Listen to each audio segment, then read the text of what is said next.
It's the most wonderful time of the year, Christmas in July. Hi everyone, my name is Brennan and welcome to Brennan's Crafty Corner. Hi everyone, my name is Brennan and welcome to my channel. Today I am kicking off my Christmas in July card series with the incredible Ardyth. So every other Wednesday, I'm going to be bringing to you a different collab and a different theme for Christmas card making. The reason I love Christmas in July is because it gives everyone a kickstart on their Christmas cards, which is amazing and an easy way to alleviate stress when the holiday season rolls around. If you make maybe 1, 2, 3, 4, a few Christmas cards right now, that's less work you have to do in the holiday season, which is always great. I tend to make my Christmas cards all the way throughout the year, and when December hits, I am prepared. On Instagram, I host a monthly Christmas cards hop to inspire people to start making early, and that's the exact reason for this series as well. Today, Ardyth and I are going to be doing LIMES, which is Ardyth's amazing way of taking inspiration from someone else's card without copying it. We're going to be taking non-Christmas cards, drawing all that inspiration, and making them into Christmas cards. So you could do this on one of your own cards or someone else's card, but get ready, buckle up your seatbelts, because this is about to be amazing. So right now we're going to go through Ardyth's card using LIMES. She made this beautiful thank you card, but now you may be wondering, what is LIMES? So if you don't know, LIMES is an acronym that stands for List, Include, Modify, Exclude, and Spin. It's just a way of adding your own special touch to a card while taking inspiration from another card, but not copying it exactly. So we're going to start off by listing out the elements of this card. There's a little circle that has the sentiment thank you on it, and we see two different background stamps on here. Both of them have cool tones, which is some blues, some greens, some purples, and it's a really cool card that almost has a mixed media touch to it. And like I said, it's a thank you card. For my card, I'm going to keep a similar color palette. I'm going to use some blues, some greens, and maybe some purples even. I'm also probably going to include the same mixed media type vibe, but I'm not going to use a gel plate, which Ardyth did use for this card. She has a really cool way of using gel plates and stamps together, but I'm unfortunately not going to be doing that. But like I said, we're going to go for a similar vibe. For my modify, we're going to change how we get the background. We're going to do it just a little bit differently, still in a really fun way, but it's not going to be the same. And I don't want you to think it's going to be the same. For my exclude, I'm not going to do a thank you card. So that thank you sentiment in the little circle with it, there's sayonara, and I'm only going to do one background stamp.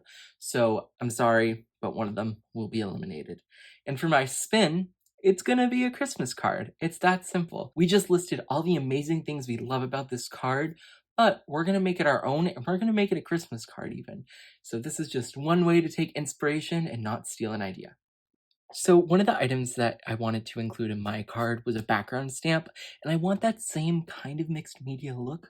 So we're going to be using the painted polka dot stamp set from the stamp market. So this is just a really fun polka dot set, background stamp, and some of the polka dots are kind of distressed a little bit, which I think is the exact vibe we're going for. So I've pulled out my stamp wheel, and we're going to put the polka dot stamp in a minute, and I'm going to be using some Simon Hurley 110-pound watercolor cardstock.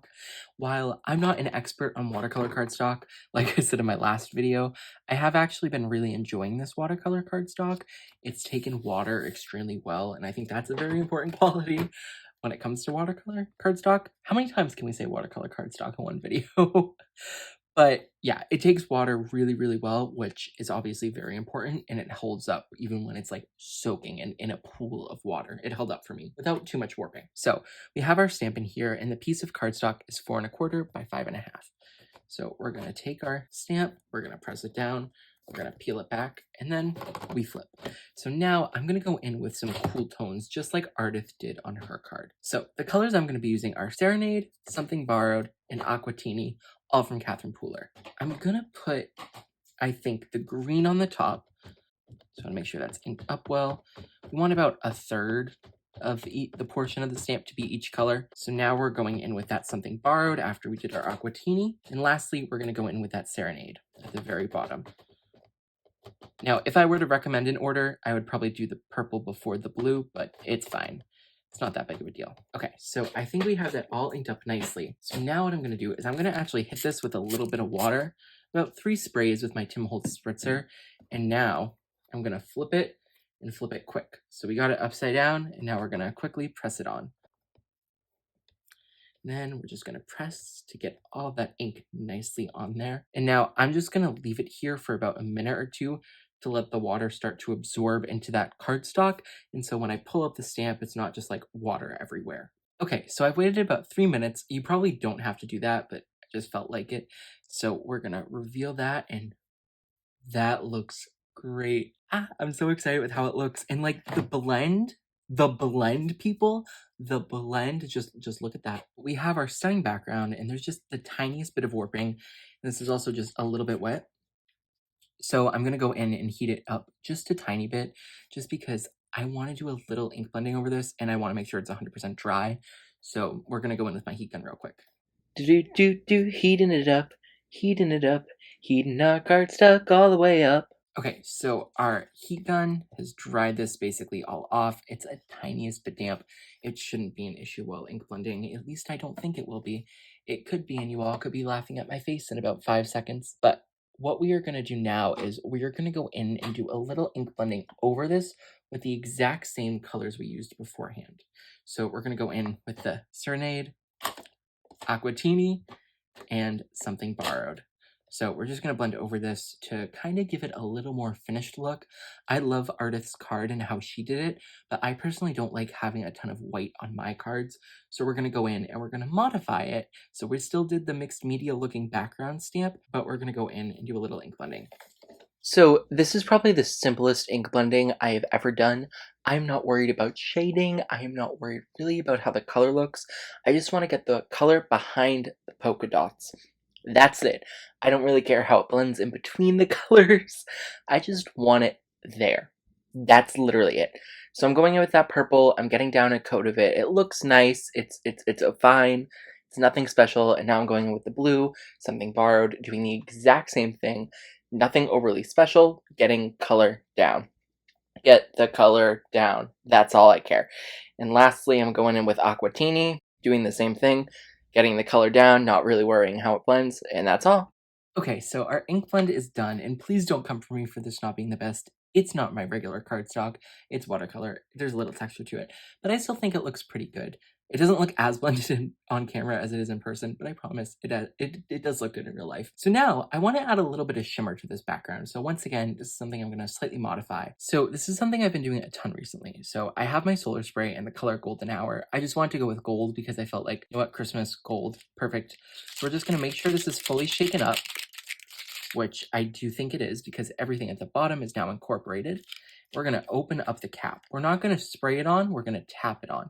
So you could use the tube. I'm not going to use the tube to do this. I'm going to use a little tiny paintbrush. So I'm going to dip my paintbrush in, take a little bit off on the sides, and then just tap it on. And what this does is that it's going to add the like subtlest shine ever to the card, but when you turn it in the light at like the perfect way, it's going to look awesome. So we're just going to do a little bit more.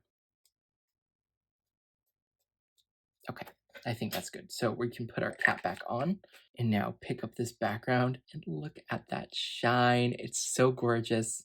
In person, you can see the gold come through just a tiny bit more. It's really pretty, and it's like the perfect touch to cards. Now, before we start putting anything onto this background, I want to add a vellum shape.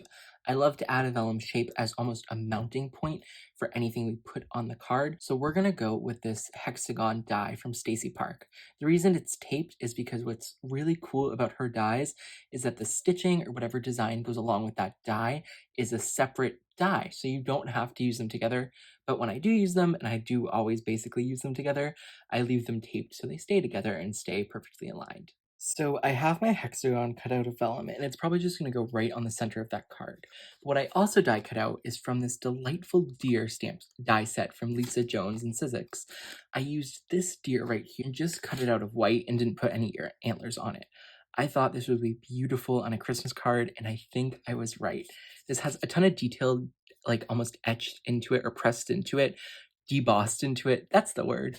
But you can't really see it when it's down here. But when you see it up here, just it's very detailed. So I think we're going to put that right in the center. So what I'm going to do is I'm actually going to glue the deer to the piece of vellum first so we can see where to glue the vellum, if that makes sense. Because you have to hide liquid glue when you're using vellum most of the time, even though we are going to break that rule in a second. But right now, to get it on, we will hide the glue behind where the deer is glued down. Also, don't use too much because if you do use more than you should, which is very little, the vellum could like almost crumple because vellum is sensitive to that. So now we're going to try my best to center this. Okay, and there we go. That looks great. But remember how I said we're going to break that rule? What I like to do is when using a shape die that has corners, not a circle, I like to go around the edges and just put a little bit of glue under there and press it down. For me, when I'm using art glitter glue, it looks basically undetectable once it dries. You know what? Even if it's like the tiniest little bit and it's showing, oh well, it's not that big of a deal. And there we go. So it's barely detectable. You can notice it a tiny bit, but it's not too much to put me off, and it just makes the vellum actually look like it's on the card, especially when you're sending it to a non-card maker who might not know. That's when it's a good time to use this. So now for a sentiment. I wanted a white sentiment, so I thought a great way to do that would be using one of the Peace, Love, Joy frame dies from Christina Warner and Concord and Ninth. I'm going to be using the Joy because you know what? This deer, it's joyous, it's fun. So I die cut out the frame and the sentiment twice. It's the same die. And then I did the little backing rectangle just once. So I'm going to go now and glue and stack the frame with the sentiment. In all honesty, you probably don't need to stack these for it to be like significant enough for you to read it while on white, but whatever, it's fine. So now we're going to glue the frame and the joy down to our little base here. Okay, so we have our little frame down. So now let's go in with the joy. And there we go. You definitely can read that. It's, it's not perfect. There's little glue parts kind of everywhere, but once it dries, I feel like I can brush those off mostly, so it looks good. Okay, so we have our joy thing all done. Like I said, it's definitely significant enough to read it. My grandma came in and she was able to read it, so we're going to use her as the measure. If she can read it, everyone can read it. So we are just going to center this now on the very bottom here. I think that's about good. I want it down slightly more. Look at me being indecisive. Shocker. And there we go. There is our basically finished card. But wait, there's more. If you keep watching now, you'll get to see a card base being added. So the actual very last step, so hard, is to add the card to a card base. There's actually a reason why I make that joke. If you know, you know. But if you don't, I'm not going to explain it right now. So we're just going to glue that on. And wham, bam, we got a card, people. We got a Christmas card. Hey, we got a Christmas card. Hey. Now, looking at this card next to Ardyth's card, I think the inspiration is actually pretty well here. I think you can tell, look, it's similar colors. We have a white deer. There's a lot of white on her card, but it's also still very different. She made a thank you card. I made a Christmas card. The layout is very different. The background is very different, but some of the aspects are still similar. And this is the perfect way to take inspiration from someone else's card, but not entirely steal the idea. While you totally can recreate someone's card as long as they're given the proper credit, this is a great way to be able to do something on your own while still taking that inspiration and not completely stealing. How did you enjoy this video? I really loved taking inspiration from Ardyth's amazing card. I loved the cool tones she used because I love cool tones. It was a really awesome card, and we took inspiration from it, we didn't copy it, and we made it into a Christmas card. Like I said before, you could do this on your own cards, you could do this on someone else's cards, heck, you could do this on a blanket that you liked and turn it into a card and take the inspiration from it. Thank you so much for watching, and now since my video is over, if you haven't already, it's time to head over to Ardyth's channel.